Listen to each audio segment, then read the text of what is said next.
todos, bienvenidos a esta nueva entrega de la Caja de Pandora. Hoy estamos con Juanca, me ha dicho que es Juan Carlos, no, espérate, Romero. Sí. ¿Sí? ¿Correcto? Pues yo soy muy aficionada a cambiarle el nombre a todo el mundo.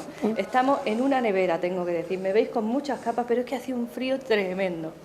Y tenemos a Juanca que dentro de un ratito va a dar una charla sobre la que nos va a apuntar unas cositas que nos gustaría que nos adelantara, para que vosotros vayáis viendo y abriendo boca.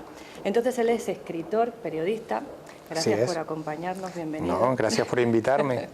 Y vamos a empezar porque a mí me has contado unas cosillas así fuera de cámara que están muy interesantes.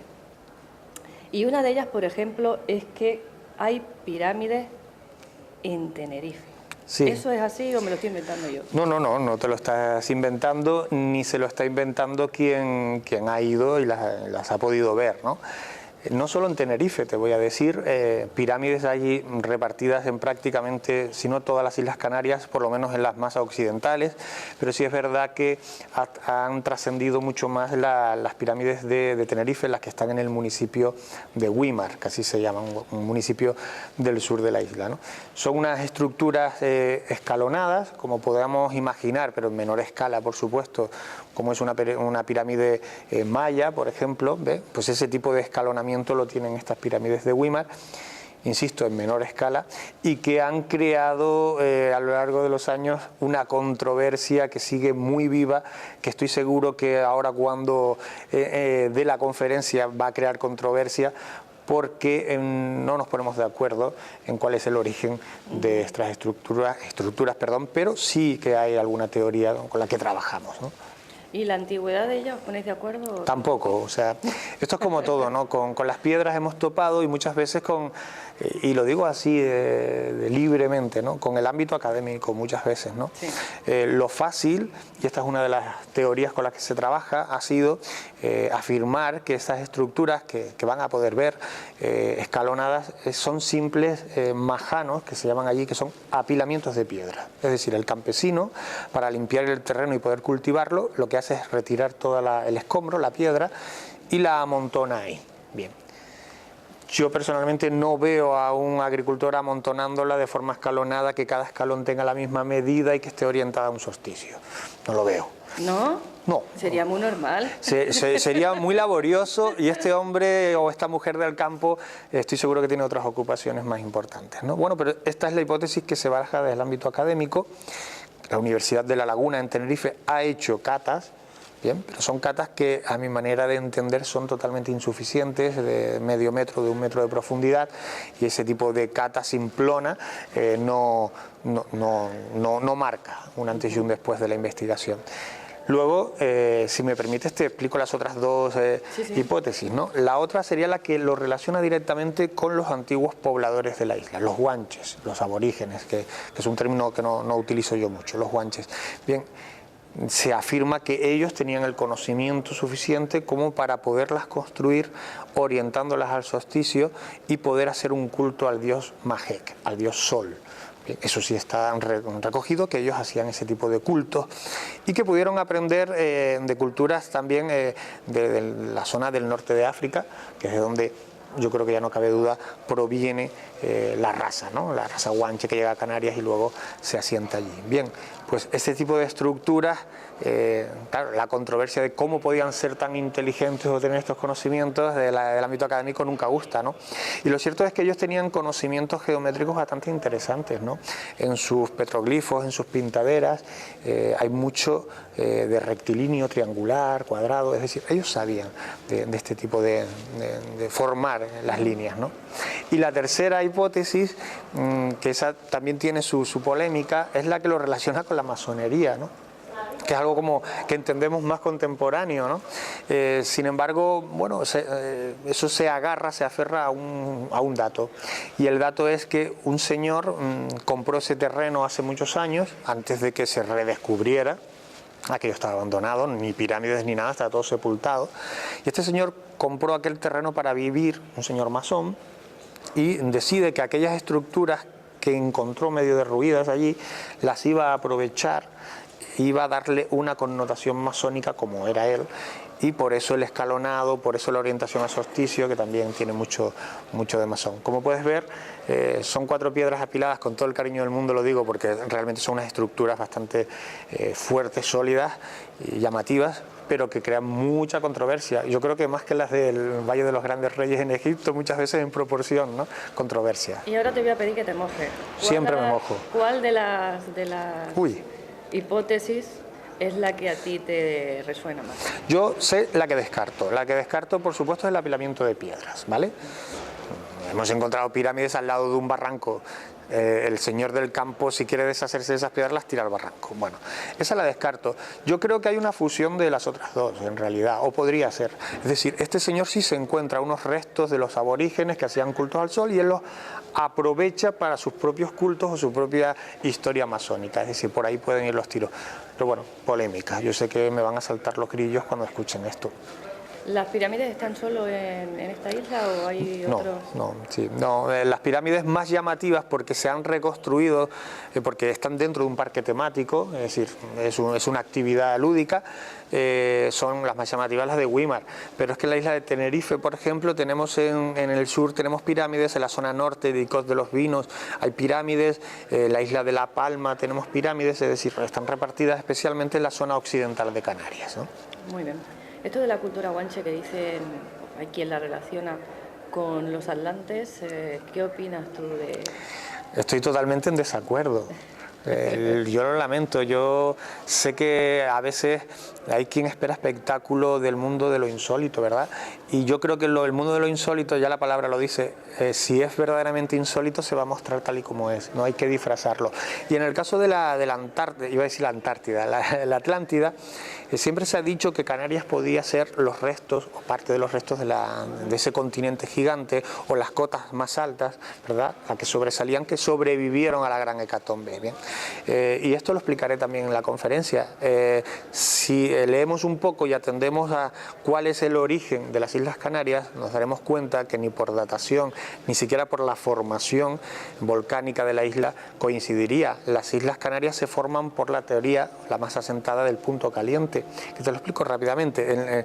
Digamos que en el fondo marino, en el lecho, pues se abre una brecha, empieza a salir magma. Ese magma sube a la superficie y por las corrientes marinas se va desplazando hacia África, ¿vale? Por tanto, las islas más antiguas están pegadas a África y la más nueva, pues el Hierro, la isla del Hierro, que no hace tantos años, al lado ha visto cómo ha vuelto a surgir un nuevo volcán, una nueva isla en el futuro. Esa es la formación de Canarias y no tiene nada que ver con restos de un continente. Se siguen formando las Islas Canarias, o sea, llegará dentro de unos millones de años en que sean 9, 10, no lo sabemos, ¿no? O sea, que están en crecimiento. Sí, sí. Sé que hay más fenómenos extraños Mucho. dentro del archipiélago, entonces Sí. me gustaría que me comentases un poquito así, una pincelada de los más llamativos para ti. Sí, claro, sin duda. Bueno, Canarias siempre se identifica, no solo en España, también en Latinoamérica, se identifica con el fenómeno OVNI. Es como ese icono que siempre va añadido al archipiélago. Y es verdad porque en la década de los 70, principios de los 80, algunos de las oleadas OVNIs más llamativas ocurrieron en Canarias, ¿no? Algunas ya se ha descubierto que ni ovni ni nada, que eran misiles, bueno, pero eso ocurrió así. ¿Se sigue produciendo el fenómeno ovni en Canarias? Sí. ¿Con tanto acento tan marcado como en esa década? No. Pero digamos que sigue estando presente. A eso hay que acompañarle, por supuesto, inmuebles encantados, que hay muchos porque tenemos ciudades, hombre, igual no tan antiguas como las que pueda haber aquí en Cataluña o en Castilla, ¿no? Pero tenemos ciudades con 4 o 5 siglos, que para Canarias eso es mucho tiempo, por la época en la que llegó el castellano, y en esos inmuebles, muchos de ellos públicos, ocurren cosas. Bueno, pues eso en Canarias está también extendido. Y luego espacios naturales muy llamativos, como el icónico y siempre recurrente Barranco de Badajoz, donde ocurre todo tipo de fenómenos, muchos explicables y otros no, y eso a mí me cautiva porque sigo enamorado del misterio y me gusta que exista misterio de verdad, y podemos encontrarnos pues desde presencias humanoides hasta energías extrañas que te empujan, en fin, y la recurrente psicofonía dentro de la casa yo creo que las tenemos en todas las ciudades del planeta, ¿no? Y me has hablado también de unas luces que se mueven así como y que interactúan incluso con... El fenómeno de las luces populares, ¿no? Eso es un término que se le puso un día, yo creo que no es acertado el término, porque en realidad luces populares, muy populares no son, claro, es decir, parece más el titular para prensa, ¿no? En realidad estamos hablando de algo, una esfera, de un ente lumínico, porque a veces ni siquiera es redondo, se cuadricula, que te aparece, por ejemplo, en un camino. Y tú lo ves a lo lejos, dice, bueno, alguien en la oscuridad de un camino en una isla, vete a saber en qué año, aunque sigue ocurriendo, dice, pues alguien se acerca. Y te paras, ¿no? Por la desconfianza, quién puede ser a esta hora de la noche, y la luz se para, y ya me pongo nervioso, y acelero mi paso y la luz se acelera, y hay un momento donde la luz ya viene más rápido que yo, me está persiguiendo, y ese tipo de fenómenos lo va describiendo el testigo, incluso llegando a decir en algunos casos cómo la luz toma contacto directo con él, interpreta que le está agrediendo y la persona coge y le sacude a la propia luz, ¿no? Provocando un destello brutal que lo deja cegado. Bien, esto bebe de algunas leyendas en algunos casos, ¿no? La más llamativa quizás es la isla de Fuerteventura, la conocida como la luz de Mafasca, que es una localidad de allí. Bueno, pues esta es una luz que sigue apareciéndose hoy en día y que bebe de una leyenda en la que habla que dos pastores les cae la noche con mucha hambre y se detienen para hacer una hoguera y comer. Bueno, buscan leña, pero claro, en aquel desierto que es la isla de Fuerteventura, poca leña encuentran y se encuentran en medio a un lado del camino una cruz de madera. Era habitual que donde moría alguien pusiesen una cruz, ¿verdad? Bueno, pues la cogieron, la partieron en pedacitos, hicieron la hoguera y mientras empezaba a arder, la cruz, cuenta la leyenda que salió una esfera de luz agresiva bruscamente de aquella hoguera y salió disparada. Ese es el alma de ese lugar, ¿no? Eso es lo que nos cuenta la leyenda. ¿Sigue errante hoy en día? Sigue errante, hay testimonios y los vamos a poder escuchar, testimonios contemporáneos de hace nada, un par de años, y sobre todo el miedo que desprenden los testigos, más que escucharlos, verlos. Todo este fenómeno ovni que nos has estado comentando, todo este fenómeno, me dicen que suba la voz porque están haciendo actividades aquí afuera. Sí, no para el Magic. El sonido es complicado, después se quejan, pero es que tenemos lo que tenemos. Entonces toda esta fenomenología ovni se queda solo en avistar estos platillos o estos objetos volantes no identificados, ¿o hay alguna cosa un poquito más allá? Sí, hay más allá, hay contactos de primer orden, que me gusta decir a mí, ¿verdad? Siempre hemos recurrido a un expediente icónico al que se le llama el expediente o caso Omni Galdar, que es otra localidad en Gran Canaria, en la isla de Gran Canaria, año 76. Y siempre recurrimos a ese expediente porque fue muy llamativo. El testigo describe una esfera semitransparente con dos tripulantes dentro, con un mono rojizo, es decir, identifica la tripulación de la nave. A mí me parece llamativo, pero yo voy más allá, es decir, hay otro expediente bastante más desconocido que ocurre en el año 59, es decir, estamos hablando de, calculo, 17 años antes, es decir, también en Gran Canaria, a 2 kilómetros de distancia, en otro municipio que se llama Santa María de Guía, y las testigos describían exactamente lo mismo que en Galdar tantos años después, una esfera con un tripulante, con un mono rojizo que ilumina todo el campo que está próximo a su casa, que no genera sombra, imagínate la cantidad de luz que desprendía en esa noche, y lo identifica con todo lujo de detalles, y da detalles de ese contacto de primer orden. Ya no es solo esa nave que podemos identificar, que me dijeron y que al final es una mosca sin ala, hicieron un montaje, en fin, que he visto de todo. En este caso no, y sobre todo la solvencia del testimonio por la persona de la que viene, alguien pues de campo, alguien que no está vinculado al mundo digital contaminado muchas veces, ¿no? O de los propios informadores, y te lo cuenta con total naturalidad. No me cabe duda de que lo que vivieron lo vivieron y lo interpretaron así. Bueno, esto es un poquito lo que vamos a escuchar después en la charla, ¿no? ¿Cómo se llama, por cierto? La charla la vamos a llamar Expediente Canarias, los enigmas de las afortunadas. Que la tendréis en breve en la caja de Pandora. Pero me gustaría que nos contases algo más así, aparte, a título personal, casos o temas que a ti te llamen la atención personalmente. Hombre, yo me he involucrado, me gusta jugar todas las barajas, ¿no? Todas las cartas de la baraja. pero sí es verdad que me involucro más a veces en un expediente que en otro, pues porque te cautiva a través de un testimonio o el propio hecho en sí. Uno de ellos, sin duda, es todo lo que está relacionado con el aeropuerto de Los Rodeos, aeropuerto Tenerife Norte, en la isla de Tenerife, porque en torno a sus pistas van surgiendo a cuentagotas, muy bien cribados, testimonios que hablan de presencias, de apariciones, ¿no? Y de alguna manera, inconscientemente, siempre hilamos esos testimonios con una tragedia. ¿Y con qué tragedia? Pues con la mayor tragedia aérea de la historia que se produjo allí. No volando, no. 2 aviones colisionan en la pista y produce la mayor tragedia aérea de la historia con 583 víctimas mortales. Un avión holandés, uno americano. Bueno, a raíz de ese hecho, en el año 77, bueno, se va hilando en el subconsciente colectivo esa tragedia, el dolor, y actualmente hay en el ámbito militar, porque hay una base militar en la zona, y en el ámbito civil, testimonios realmente solventes que afirman que se presenta allí pues lo que llaman la niña de la garita. Esto es la zona militar, que luego pues explicaré cuánto de niña tenía y cuánto de garita queda, ¿no? Y lo de los seres errantes, que son pues grupos de personas, grupos completos de personas que afirman que aparecen en la terrera, en la pista de rodadura del propio aeropuerto. Bueno, ese expediente a mí me ha cautivado mucho porque algunos de los testigos octogenarios, sin saber quiénes somos nosotros, ni a qué nos dedicamos, ni lo que es el misterio, la parapsicología, eso le suena a griego o antiguo, es decir, te lo cuenta y lo que te está contando tú lo has escuchado en otros expedientes en otras partes del mundo, pero te lo cuenta con total naturalidad. ¿Qué aparece ahí, don Ignacio? Y don Ignacio te responde, esos son los muertos. Y se queda tan ancho, ¿no? Y claro, pues esos testimonios son los que me enamoran y son los que creo que nunca acabas de estar conforme y quieres más, ¿no? Pues quizás ese sea uno de los que más me han cautivado, ¿no?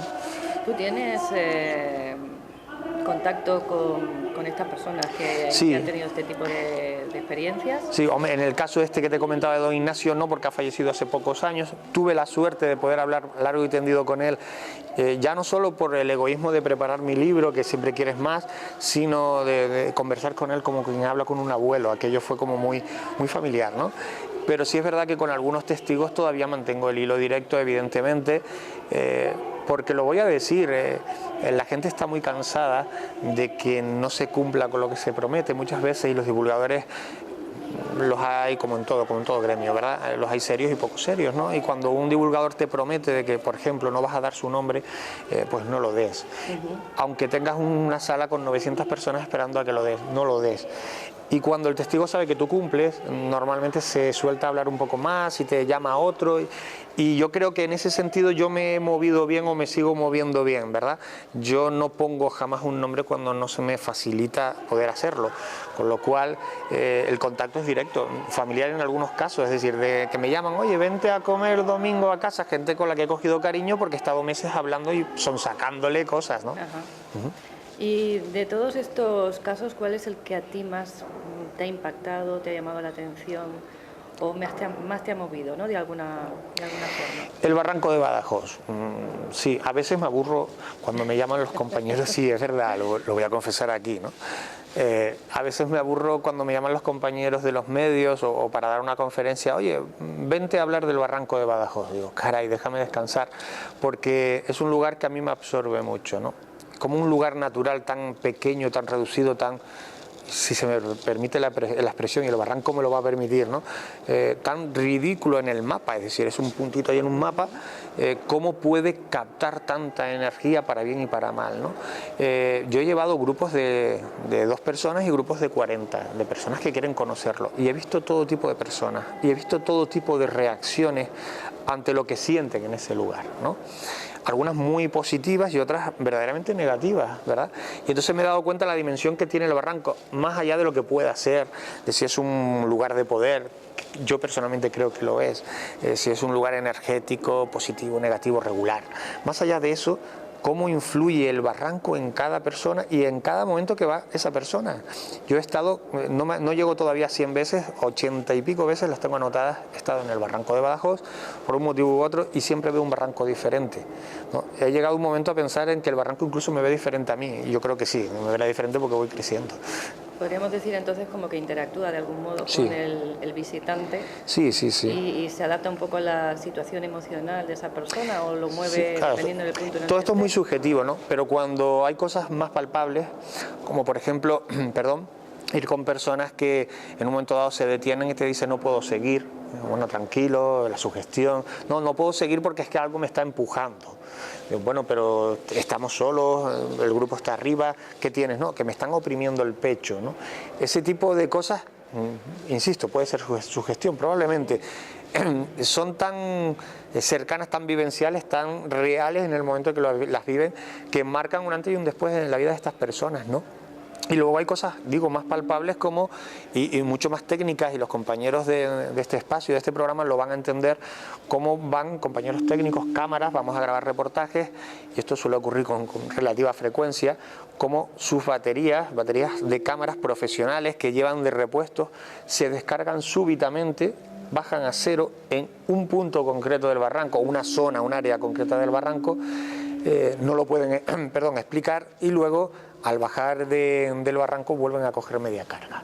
Bueno, pues ese tipo de cosas ocurren en el barranco de Badajoz, tendrán una explicación geomagnética, ahí hay corrientes de agua subterránea, en fin, la tendrá, pero ocurren y son interpretadas de una forma u otra, depende de cómo lo vivas y quién lo viva, ¿no? En qué momento emocional de tu día o de tu vida, ¿no? Me has hablado de que para ti es un lugar de poder. Sí, sin duda. ¿Qué es un lugar de poder? Esa es una pregunta muy buena, como todas las que me has hecho, pero esta es de las que es muy buena porque cuesta responder. Un lugar de poder es allí donde confluyen principalmente, yo creo que los 4 elementos, donde el fuego está presente. Tenerife es isla volcánica como toda, pero es que además esa zona de Güímar está coronada por lo que se llama Izaña, luego detrás las cañadas del Teide, tiene volcanes en un lateral, es decir, es un lugar de fuego sin duda, ¿no? Es un lugar energético en contacto con el agua, insisto, hay galerías de agua, allí no se usa el pozo para buscar agua, sino son cavidades horizontales, galerías, para extraer agua para beber, porque allí dependemos de esa agua. Bien, pues está lleno de galerías de agua que todavía siguen echando agua, el agua corre, ¿no? El viento azota el aire azota en aquellas laderas que da gusto, ¿no? Eso no lo podemos discutir. Y por supuesto la presencia, se me queda uno de los elementos, ¿no? Que sería agua-tierra, ¿no? La tierra, es que es un útero en la montaña. El barranco de Badajoz se abre a la madre tierra, por decirlo de alguna manera, en ese punto, ¿no? Lo miras desde abajo, y yo sé que gráficamente a lo mejor no es muy estético como lo cuento, pero forma un útero en la tierra, es la entrada a la vida, a la madre tierra. Y eso, añadido además de que a lo largo de la historia ha reunido a colectivos, a personas, por un motivo u otro, desde los guanches que iban allí, se asentaban allí, hay enterramientos guanches allí, o están en cuevas, a grupos como ahora vamos a conocer sus misterios, a lo largo de la historia ha habido muchos. Es un lugar que te llama. Todo eso, en ese crisol, lo machacamos y forma un lugar de poder, sin duda alguna. Y el barranco de Badajoz, a pesar de que a muchos investigadores no les gusta que lo diga, personalmente, y es una apreciación personal, creo que lo es. ¿Y qué tienen de especial el archipiélago canario para que confluyan en un espacio tan pequeño como decías tú? Porque, claro, hablamos del barranco, es un puntito. Un puntito. Pero el archipiélago canario tampoco es una extensión de tierra. Es otro puntito, claro, otros 7 puntitos, ¿no? Para que confluyan tantas cosas ahí. Mira que además, ahora que estoy aquí en Cataluña, es interesante el dato que te voy a dar. En realidad, Canarias, date cuenta que es un puente a Europa, es un puente con África, proximidad, 115 kilómetros y estás en África, ¿no? Y con América, por supuesto, el paso previo para ir a las Américas constante, y sigue siéndolo. Hemos bebido de 3 culturas diferentes, o de 3 flujos culturales diferentes. Hemos bebido de ellas y hemos generado nuestro propio flujo cultural. Al final somos ese crisol, ese mestizaje necesario en todas las sociedades. Yo soy un defensor del mestizaje porque es lo que hace que los pueblos sean abiertos, libres, lumínicos, ¿no? Bien, al beber de eso, pues tienes un poco de toda esa influencia global, ¿no? Te nombraba lo de Cataluña porque, curiosamente, en el año 2005, estando yo con el digital Ángulo 13, bueno, pues en fin, se me ocurre, estaba ya empezando a trabajar sobre el libro del Barranco de Badajoz concretamente, ¿no? Y se me ocurre hacer una encuesta con, digamos, el mercado, es una palabra que no me gusta usar, pero bueno, el mercado de los seguidores latinos, ¿vale? De Latinoamérica, exclusivamente. Y les preguntaba por qué lugares de España como conjunto, por qué lugares de España naturales, espacios físicos abiertos, conocían por sus misterios, ¿no? Yo esperaba que me soltaran algo como muy emblemático, Belchite o Chate, ¿no? En primer lugar quedó la montaña de Montserrat, ¿no? Que no me sorprende que lo conocieran, es decir, es algo que era previsible, sí. ¿Vale? Pero es que en segundo lugar quedó el Barranco de Badajoz. Y a mí eso sí me sorprendió, digo, porque en ningún momento influía en nada, es decir, yo pregunté aquello, ¿no? Es que es a partir de ahí cuando cobra interés para mí realmente el barranco, ¿no? Que me descubran desde América que ese lugar era conocido, ¿no? Y me llamó mucho la atención como ese punto, esas 4 piedras allí en el sur de la isla de Tenerife, al otro lado del Atlántico, era tan conocido en Latinoamérica, y lo he podido después confirmar con el libro, o sea, como en Latinoamérica ha habido mucho interés con esta obra, ¿no? Bueno, pues eso te habla de la dimensión que pueda tener Canarias o sus misterios más allá de Canarias, ¿no? Y bueno, de Montserrat yo no puedo hablar porque estoy en la cuna de un lugar icónico, por supuesto, en el misterio que hemos estudiado todos, da igual desde qué punto de la geografía global hemos oído hablar de lo que ocurre o de los enigmas que se relacionan con Montserrat, ¿no? Sí, pero ahí también habría para ir tirando del hilo y sacar una buena charla. Y supongo que habría también, como en todos los puntos energéticos tan potentes, habrá mucho que cribar y habrá mucha contaminación informativa, sin duda.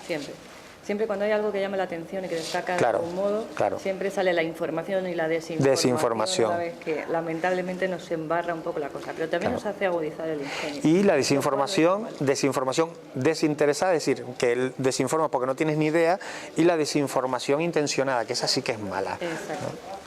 Nos has hablado un poquito bastante, de tu faceta de investigador y periodista, y me gustaría que nos hablaras un poquito de tu faceta de escritor. Sí. Me has comentado de 3 libros, me parece que hay alguno más, sí. O he intuido que hay alguno más por ahí, a puntito. No, bueno, tengo uno que he publicado hace unos meses, que si buscamos misterio puro y duro no lo es, pero yo creo que el mundo del talento, de nuestras capacidades también es un misterio, ¿no? Claro, y este último libro se llama Con talento puedes, y ese realmente no lo cuestiono, no lo pregunto, lo afirmo, es decir, es que con talento puedes. Y estamos en una sociedad, y este libro lo escribo porque en mi ámbito profesional me muevo precisamente en eso, en la gestión del talento, ¿no? Estamos en una sociedad tan digitalizada en todos los sentidos que nos hemos olvidado de lo que es sentir y de lo que es encontrarnos con nosotros mismos más allá de la pantalla de un ordenador o de un WhatsApp, ¿no? Esos 5 minutos que antes eran horas, esos 5 minutos que dedicamos a nosotros mismos ya no existen. Entonces, si aprendemos a volver a conectar con nosotros mismos, descubriremos que aquello que nos hacía felices, que nos hacía reír, llorar, cuando éramos pequeñajos, que jugueteábamos con el cochito, con la muñeca o con todo a la vez, ¿no? Aquello que te hacía disfrutar. Aquello que te hacía disfrutar era talento, es talento porque no ha muerto. Es decir, el talento es aquello que te hace disfrutar, que haces bien y además lo disfrutas. ¿Por qué no lo identificamos como talento? Porque lo hacemos con facilidad y nos parece que al ser fácil no tiene nada de laborioso. Sin embargo, quienes te rodean y son personas serias y no gente que va por ti, ¿no? Gente que te quiere mal, la gente que te quiere bien sí lo identifica como qué bien haces esto, oye, ¿por qué no le sacas partido? ¿Por qué? Pero tú no lo ves. Por eso siempre empiezo diciendo, para gestionar el talento primero tienes que identificar dónde y cuál es el talento que tienes, ¿no? Y ese es un trabajo laborioso que a mí me encanta, que yo disfruto mucho cuando lo hago en los centros educativos con los chicos de la ESO, estas edades difíciles por las que todos hemos pasado, algunos nos duraron mucho más, y luego lo he llevado incluso a empresas, ¿no? Que te das cuenta donde un empresario te pone ahí porque sí, porque le hacía falta esa vacante y te contrató, pero jamás te ha preguntado qué te gustaría hacer en esta empresa.